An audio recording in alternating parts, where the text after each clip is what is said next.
नमस्कार मित्रांनो, आज आपण स्नेक रेस्क्यू ऑपरेशन काष्टी तालुका श्रीगोंदा जिल्हा अहमदनगर काष्टीपासून एक दक्षिण साईडला 2 किलोमीटर आपण आलेलो आहे. सायको पाटू डेअरी या ठिकाणी गणेशराव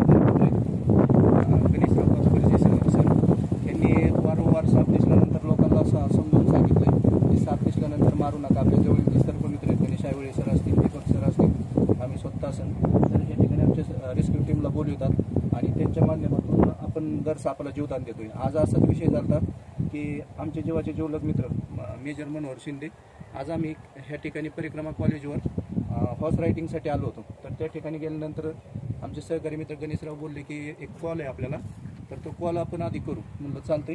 तर आपण ह्या ठिकाणी आलोय. मालकांनी सांगितलं की सकाळी ते बाहेर आल्यानंतर त्यांचा पाण्याचा जो हौद आहे त्या हौदामध्ये त्यांना एक सर्प आढळून आला होता आणि आपण स्पॉटवर आलेलो आहे. आणि तो सर्प कोणता आहे तर मित्रांनो पाहू शकता,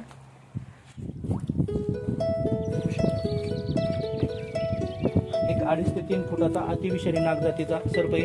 आणि बक्षीच्या शोधात तो या ठिकाणी द्राक्षाच्या पाठीमागं पळत असताना या ठिकाणी तो हौदामध्ये पडला होता. आणि तुम्ही पाहू शकता त्याचं जे बक्ष असतं त्या ठिकाणी ही पिंगुळी पण गेलेल्या अवस्थेत आहे. तर आपण त्याला आता व्यवस्थित पकडणार आहे.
पाहू शकता एक 2.5 ते 3 फुटाचा आहे, पण एकदम ऍक्टिव्ह मध्ये बक्षीच्या शोधात त्या ठिकाणी पडलेला होता.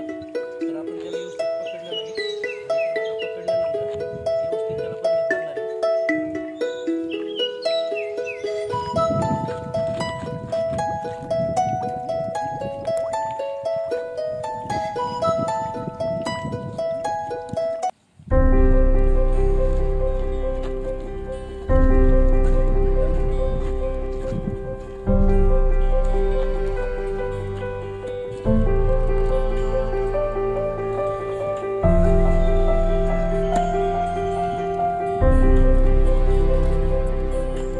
ह्याला पकडण्यात आपल्याला यश आलंय. पकडलेला साप हा 2.5-3 फुटाचा इंडियन प्रॅक्टिकल कोब्रा म्हणजे नाग जातीचा साप आहे.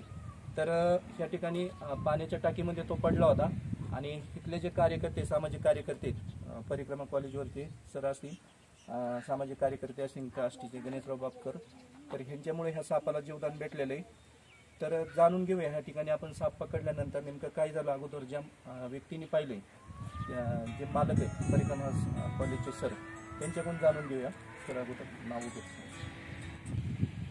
नमस्कार मित्रांनो, मी सागर सानप, परिक्रमा डिप्लोमा फार्मसीमध्ये प्राध्यापक म्हणून काम करतो.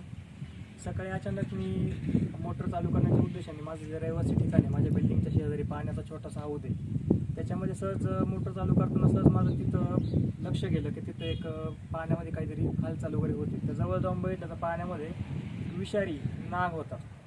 तर त्या विषारी नाग 2 ते 2.5 फूट इतका लांबीच होता. त्याच्यामुळे आमची काय जवळ जाण्याची हिंमत झाली नाही. त्याच्यामुळे आमचे सहकारी मित्र आहेत परिक्रमा कॉलेजमध्ये कार्यरत गणेश बापकर सर, यांना आम्ही कॉल केला.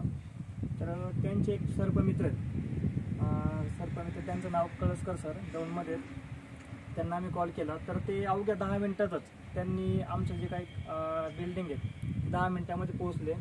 आणि त्यांनी आल्यावर सांगितलं की हा एक अत्यंत विषारी असा साप आहे, नाग आहे. तर हा विष वगैरे काय फेकत नाही, पण याला पकडणं खूपच अवघड आहे. कारण त्यांनी जसं सांगितलं की जेवढा सापाची जेवढी साईज कमी तेवढा तो जास्त चपाळ असतो. यांचं मनापासून आभार की त्यांनी त्या सापाला यशस्वीरित्या आता पकडलेलं आहे. धन्यवाद. Thank you sir. सर्पमित्राबरोबर ह्या सामाजिक कार्यकर्त्यांचं युवकांचं पण धन्यवाद मानायला लागेल. जर आम्हाला कॉन्टॅक्ट करायच्या अगोदर जर त्यांनी ठरवलं असतं पहिल्या शेडी तर त्यांनी पण वरून दगडाच्या साहाय्याने किंवा स्टिकच्या साहाय्याने मारू शकले असते. पण त्यांचा उद्देश होता की सापाला जीवदान द्यायचं. आज काष्टी शहरामध्ये किंवा परिक्रमा कॉलेजमध्ये पुढं साप निघाला तर गणेश साहू कार्यकर्ते असतील आणि सर असतील यांच्या माध्यमातून सापाला जीवदान देण्यात येत आहे. पुन्हा एकदा आमच्या शिरूर रेस्क्यू टीम संस्था शिरूरच्या वतीने सर्व कार्यकर्त्यांचं पुन्हा एकदा धन्यवाद.